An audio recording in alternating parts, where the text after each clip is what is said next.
اللهم أنزل شفاءك ورحمتك على كل مريض يتألم ولا يعلم بحاله إلا أنت سبحانك. اللهم اشف من يتألم ونحن في غفلتنا نائمون، ومن يبكي وجعا ونحن في ملذاتنا غارقون. اللهم اشف من يعاني ألما لا يعلم سببه ولا موضعه إلا أنت.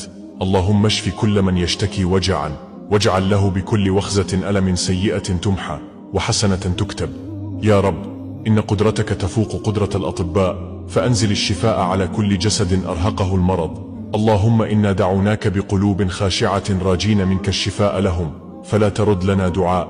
اللهم يا قدير، يا عظيم، يا من تحيي العظام وهي رميم، سبحانك يا ذا الجلال والإكرام، نسألك بلطفك وكرمك أن تمن على كل مريض بالشفاء العاجل، فإنك ولي ذلك والقادر عليه، يا أرحم الراحمين.